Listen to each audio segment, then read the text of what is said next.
तर फेरि बीचबीचमा निर्वाचन हुँदैन भन्ने हल्ला पनि चलि नै राख्छ भन्दा चाहिँ प्रधानमन्त्रीले बडो सहज यो त चुनावको दिन भोट हाल्ने दिन पनि भनिराख्छन् मान्छेले भोट हाल्ने दिन पनि हुन्छ कि हुन्न भोट हाल्न पाइन्छ कि पाइँदैन भन्ने हुन्छ नेपाली यस्तै हो भन्नु हो। त्यसकारण म एउटा कुरा के प्रश्न गर्न चाहन्छु भने चुनाव नहुने भन्ने कुरा चाहिँ कहीँ कतैबाट देखिएको छैन। तोकिएकै मितिमा निर्वाचन हुन्छ। त्यसकारण त्यसमा कुनै कन्फ्युजनमा नरहन म सबैलाई तपाईँ पत्रकार साथीहरू मार्फत विशेष रूपले आग्रह गर्न चाहन्छु। आफ्नै तागतमा आफ्नै एजेन्डाको बलमा जनताको मन जितेर चुनाव जित्ने कुरालाई पहिलो प्राथमिकता दिने साथसाथै फेरि निर्वाचनमा चाहिँ तालमेल गर्ने र अधिकतम त्यसबाट सकारात्मक परिणाम निकाल्ने कुरालाई पनि सहायक रूपमा ध्यान चाहिँ दिनै पर्छ। यद्यपि विभिन्न पार्टीहरूमा विभिन्न खालका प्रवृत्ति धार र अभिव्यक्तिहरू सार्वजनिक पनि भइराखेका छन्। तर अहिले गठबन्धनमा भएका पार्टीहरू निर्वाचनमा तालमेल गर्ने मामिलामा चाहिँ मुख्य नेतृत्वहरूको बिचमा कहीँ कतै विमति देखिएको छैन।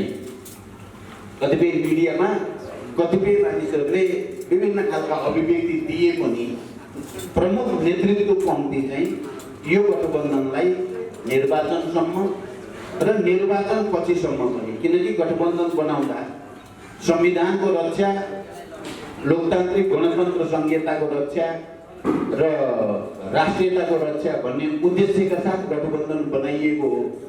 प्रतिगमनका विरुद्ध असंवैधानिक र अलोकतान्त्रिक क्रियाकलापका विरुद्ध सङ्घर्ष गर्नको लागि भनेर बनाइएको गठबन्धन हो र त्यो उद्देश्य अहिले पनि चाहिँ हाम्रो पुरा गर्ने आवश्यकता कायमै छ। र फेरि पनि प्रतिगमनतिर या प्रतिक्रान्तितिर यो देशलाई एउटा ठुलो अराजकतातिर लाने कसरत रोकिएको छैन। हामीले प्रतिगमन विरोधी आन्दोलन गऱ्यौँ, गठबन्धन बनायौँ, सरकार बनायौँ, हामी अगाडि बढी त राखेका छौँ। तर हिजो एउटा सेटिङ भन्ने शब्द थियो नि, सेटिङमा चल्ने भन्ने या असंवैधानिक र अलोकतान्त्रिक प्रवृत्ति भनेर जसका विरुद्ध सङ्घर्ष गर्यौँ त्यो प्रवृत्ति अहिले पनि अझै पनि जमर्को गर्दैछ। फेरि पनि प्रतिगमनतिरै देशलाई लैजाने संविधान माथि घात गर्ने कोसिस भइ नै रहेको छ। देशको विकास र जनताको कल्याणका लागि जनताको जीवनलाई समृद्ध बनाउनका लागि अवलम्बन गर्ने सिद्धान्तको नाम हो। यस अर्थमा हामी समाजवादको बाटोमा अगाडि बढ्न चाहन्छौँ र यो बाटोमा अघि बढ्ने क्रममा हामीले कतिपय बाधा अवरोधहरू पनि देखेका छौँ। दक्षिणपन्थी विचलनहरू पनि पाइरहेका छौँ। व्यक्तिवादी प्रवृत्तिहरू पनि देखिरहेका छौँ। अहङ्कारवादी प्रवृत्ति पनि भोगिरहेका छौँ। त यी सबै प्रवृत्तिहरूबाट हामी यो नेपालको राजनीति मुक्त हुन सकोस्। आउने वैशाख 30 गतेको यो चुनावले जनतालाई फैसला गर्ने अधिकार दिइरहेछ। जसले प्रगतिशील भूमिका खेलेको छ त्यसको उच्च मूल्याङ्कन हुनुपर्दछ। जसले प्रतिगामी भूमिका खेलेको छ त्यसले दण्डित हुनुपर्दछ। प्रतिगामी भूमिका खेल्नेहरू, आन्दोलनको विकासमा बाधक हुनेहरू यदि पुरस्कृत हुन पुग्यो भने हाम्रो यो समाज बाँच्ने लायक हुँदैन। त्यसो हुनाले यो राजनीति जनताको प्यारो राजनीति हुन सक्दैन। त्यसो राजनीतिलाई आकर्षणको विषय बनाउने हो भने राजनीतिमा असल प्रवृत्ति, असल चरित्र र असल पात्रहरूलाई अगाडि सार्नु पर्दछ। र त्यस कार्यमा मिडियाका साथीहरूले साँचोलाई साँचो, गलतलाई गलत, असललाई असल, कमर्सललाई कमर्सल बाट छुट्याउन सक्नुहोस्। आफ्नो क्षणिक फाइदालाई हेरेर होइन, सत्य र तथ्यलाई बङ्ग्याएर होइन, सत्यमा अडिएर, तथ्यमा अडिएर, सत्यमा पुगेर राम्रा कुराको प्रचार प्रसार गर्ने अभियानमा तपाईँहरू जुट्नुहोस्। म सम्पूर्ण नेपाली दाजुभाइ सबैको कल्याण होस् भन्ने कुरा राख्दै हाम्रा युवा विद्यार्थीहरूलाई जो देशको भविष्यको कर्णधार हुनुहुन्छ उहाँहरूलाई एउटा असल नागरिकको रूपमा अघि बढ्नका लागि, जिम्मेवार नागरिकको रूपमा अघि बढ्नका लागि आफ्नो खुबी क्षमताहरू विकास गरेर अत्यन्तै काबिल, सक्षम, दक्ष, प्रतिभाशाली एउटा उत्तराधिकारीको रूपमा आफूलाई उभ्याउनका लागि मेहनतका साथ अगाडि बढ्नुहोस् भन्ने शुभकामना समेत दिँदै हाम्रो पार्टी नेपाल कम्युनिस्ट पार्टी एकीकृत समाजवादी, जसको उज्जवल भविष्य छ, जसको चुनाव चिन्ह कलम हो र वैशाख 30 गतेको चुनावको बेलामा कलमको कमाल देखिन सक्नुपर्दछ। सत्य र न्यायको प्रतीकको रूपमा रहेको त्यो कलमले अवश्य कमाल गर्नेछ भन्ने आशा गर्दै कलमको प्रचार अभियानमा गाउँ गाउँ, टोल टोल, बस्ती बस्तीमा हामी पुगौँ। जनताको माझमा पार्टीको प्रचार प्रसार गर्ने काममा, सङ्गठन बनाउने काममा, जनपरिचालन गर्ने काममा लागि परौँ भन्दै म सम्पूर्ण पार्टी कार्यकर्ताहरूलाई यस अवसरमा आह्वान गर्दै यो पार्टीको सामर्थ्य शक्ति चुनावको मैदानमा देखिनेछ। विगत 2 पटकको चुनावमा देखिएको छ। राष्ट्रिय सभाको पहिलो चुनावमा पनि देखाएका छौँ हामीले, राष्ट्रिय सभाको दोस्रो चुनावमा पनि देखाएका छौँ हामीले। अब स्थानीय तहको चुनावमा हाम्रो सामर्थ्य देखिनेछ र हाम्रो खिसीटिउरी गर्ने तत्त्वहरूको भरिबिजोग त्यही बेलामा थाहा हुनेछ।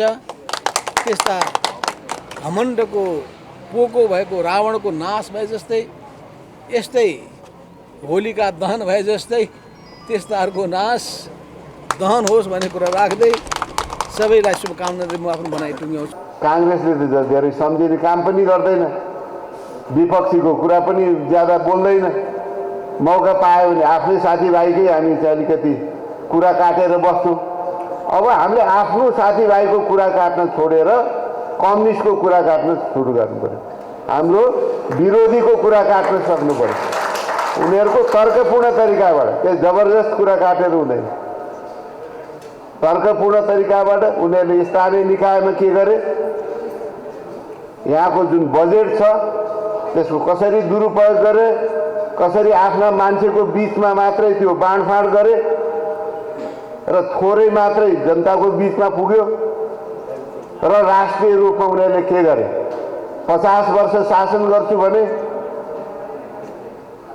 तर 5 वर्ष पनि शासन गर्न नसकेर 3.5 वर्षमै उनीहरूको चाहिँ शासन सत्ता गयो। अहङ्कार बढ्यो, भ्रष्टाचार बढ्यो, दुरुपयोग बढ्यो, कानुनी शासनको अन्त्य भयो, संवैधानिक शासनको अन्त्य भयो। कुरा धेरै, काम कम, घर घरमा ग्यासको पाइप जोड्ने, रेल 2 वर्षमा जोड्ने, पानी जहाज ल्याउने, यी सबै उडन्ते कुराहरू भए। एउटा गफाडी हुन्छ नि गाउँघर, टोल छिमेकमा पनि कोही एकदम गफ गर्ने सिपालु मान्छे, गफ एकदम गर्ने, घरबार बेहाल, घरमा बेहाल। तर गफले यसरी हाँक्ने कि नयाँ मान्छेले पहिलोपटक सुन्यो भने यही गजबको मान्छे रहेछ भन्ने पार्नु। अब देशको नेतृत्व पनि त्यस्तै भयो भने के हुन्छ पनि हाम्रै नेता खराब रहेछ भनेर चाहिँ हामी नै कुरा काट्न तत्कालै थालिहाल्छ। उनीहरूको यत्रो पहाड बराबरको बदमासी भ्रष्टाचार छ, त्यसको बारेमा एकछिनमै त्यो कुरो चाहिँ त्यो कार्पेटको मुनि दबिन्छ। हामीले कुरै उठाउँदैनौँ, हामी आफ्नै साथीभाइलाई कुरा काट्नमै धेरै समय हाम्रो बित्छ, हामी कुरा उठाउँदैनौँ। उनीहरूले छ्याप्पै छोप्छन्, त्यो कुरा मेन्सनै गर्दैन, त्यस्तो गर्छन् उनीहरू। हामी त्यो ठाउँमा भएको भए, अहिले यहाँका जनप्रतिनिधिको ठाउँमा हामी भएको भएर त्यस्तो गरे भए हामी त टिक्नै सक्दैन। हाम्रै साथीभाइले चाहिँ 10 प्रश्न उठाएर उभिने ठाउँ समेत पाउँदैन। म त्यो ठाउँमा भएर त्यस्तो काम मैले गरे भए तपाईँले यहाँ आउन दिनुहुँदैन। उनीहरूलाई कुनै समस्या छ? मजासित छाती फुकाएर पार्टीभित्र पार्टी बाहिर उनीहरू चाहिँ निर्धक्कपूर्वक त्यो भइरहेछ। यो नैतिकताको बन्धन, सुशासनको बन्धन त काङ्ग्रेसलाई मात्रै लागु गर्ने, उनीहरूलाई त उनीहरू त्यस्तै हो भन्ने खाले एउटा मानसिकता भइसक्यो आम जनतामा। हाम्रो कुनै नेताले त्यति गरे भए त बसी खानु, हामीले बसी खानु दिँदैन, विपक्षीले त उछिटो नै काटिहाल्छ। त्यस्तो हुन्थ्यो। त्यसमा हामीले अब के गर्न थाल्नु पर्यो भने हामीले झुटोको खेती गर्नु छैन उनीहरूको जस्तो, तर एटलिस्ट हामीले आफूले गरे काम, आफूले गर्ने काम, आफ्नो विचार, आफ्नो सिद्धान्त, आफ्नो इतिहास स्पष्ट रूपमा जनताको बिचमा राखै गर्नु पर्यो। त्यति गरे पुग्छ। हामीले चाहिँ बढाइ चढाइ गर्नु पनि छैन, नभएको कुरो भन्नु पनि छैन, भएकै कुरा गरे हुन्छ, तर गर्न चाहिँ थाल्नु पर्यो काम। यो अनुदान सहयोग हो, फिर्ता गर्नु पर्दैन, यो ऋण हो। पहिलो कुरा, अचेल अनुदान धेरै देशले दिँदैन, एकदम थोरै दिन्छ, 2-4 अरब 5-7 अरबसम्म दिन्छ। सबैले ऋण मात्रै दिन्छ, अनुदान एकदम कम दिन्छ। यत्रो ठुलो अनुदान एक मुष्ट पहिलोपटक आयो। पहिलो कुरा त्यो। दोस्रो कुरो, विदेशी सहयोग बिना अझै पनि हाम्रो चाहिँ अर्थतन्त्र अगाडि बढ्न सक्दैन। अहिले जस्तो हाम्रो पुलिस, आर्मी, शिक्षक, सरकारी अस्पतालहरूको कर्मचारी र डाक्टर, नर्सेसहरूको तलब तिर्न पनि हाम्रो राजस्वले भ्याउँदैन। यही सालमा 78-79 मा 40 अरब अपुग, साधारण खर्च धान्न नै 40 अरब अपुग। त्यो अपुग कहाँबाट हामी धान्छौँ भने आन्तरिक ऋण लिएर, देशभित्रै ऋणबाट ऋण लिएर।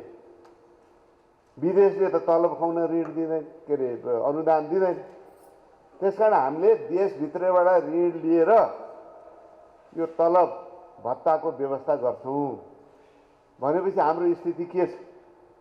त्यस्तो स्थिति हो भने देशमा बिजुली, बाटो, खानेपानी, यो तमाम जुन आवश्यकता छ, सिँचाइदेखि यो विकास निर्माणको आवश्यकता छ, त्यसको लागि विदेशी सहयोग चाहिन्छ।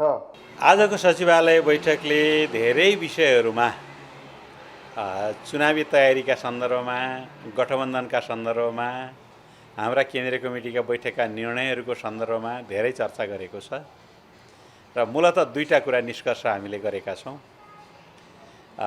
एउटा निष्कर्ष हो, हामीले एउटा नारा तय गरेका छौँ, मूल नारा, जनतामा जाउँ, एकीकृत समाजवादीलाई जिताउँ। जनतामा जाउँ, एकीकृत समाजवादीलाई जिताउँ भन्ने एउटा नारा तयार गरेका छौँ। यही नारा अन्तर्गत हामी अब चुनावमा जानेछौँ। अर्को निर्णय गरेका छौँ, त्यो निर्णय भनेको 7वटा प्रदेशमा केन्द्रबाट, केन्द्रीय कार्यालयबाट अनुगमन गर्ने नेताहरूको टोली पठाइनेछ। व्यक्तिगत जिम्मेवारी दिइएको छ। त्यो जिम्मेवारीका आधारमा 7 प्रदेशमा गरेका कामहरूको उहाँले कम्प्लिट रिपोर्टिङ लिनुहुनेछ। प्रत्येक गाउँपालिका, नगर, वडा, महानगर, उपमहानगर यी सबैका रिपोर्टिङ लिएर हाम्रो वास्तविक परिस्थिति के छ, हामी सङ्गठनमा कुन अवस्थामा छौँ, हामी के गर्न चाहन्छौँ र हाम्रो उद्देश्य पूर्ति गर्ने गरी सङ्गठनको नेटवर्क कस्तो बन्या छ देखि लिएर आजसम्म भएका र नभएका कामहरूको कम्प्लिट सूचना प्राप्त गर्ने गरी हामीले अनुगमन गर्नका निम्ति र त्यहाँको कामलाई प्रभावकारी बनाउनका निम्ति, कामलाई अझ बल दिनका निम्ति प्रदेशका इन्चार्ज, अध्यक्ष र त्यहाँका पदाधिकारीहरूलाई सहायता पुर्याउनको निम्ति र केन्द्रबाट निर्देशित गर्नका निम्ति हामीले एउटा अनुगमन टोली बनाएका छौँ। त्यो अनुगमनमा प्रदेश नम्बर 1 मा हुनुहुन्छ उपाध्यक्ष कमरेड प्रमेश हमाल, प्रदेश नम्बर 2 मा उपमहासचिव कमरेड जगन्नाथ खतिवडा, प्रदेश नम्बर 3 मा उपमहासचिव कमरेड गङ्गालाल तुलाधर, प्रदेश नम्बर 4 मा उपाध्यक्ष कमरेड जयन्ती राई, प्रदेश नम्बर 5 मा उपमहासचिव कमरेड विजय पौडेल, प्रदेश नम्बर 6 मा महासचिव कमरेड बेदुराम भुषाल, प्रदेश नम्बर 7 मा सचिवालय सदस्य कमरेड रामचन्द्र झा। यसो गरी हामीले 7 वटा प्रदेशमा केन्द्रबाट केन्द्रीय अनुगमन गर्ने जिम्मेवारी प्रदान गरेका छौँ। आजका मुख्य निर्णयहरू यिनै दुईटा हो। होइन, हामीले हात खुल्ला गरेका छौँ सबैलाई, आउनुहोस् गठबन्धन गरेर अगाडि बढौँ, यो नेपालको अहिलेको आवश्यकता हो भनेका छौँ। अन्य राजनीतिक दलहरूले पनि आफ्नो केन्द्रीय कमिटीबाट निर्णय पनि गरिरहेका छन्।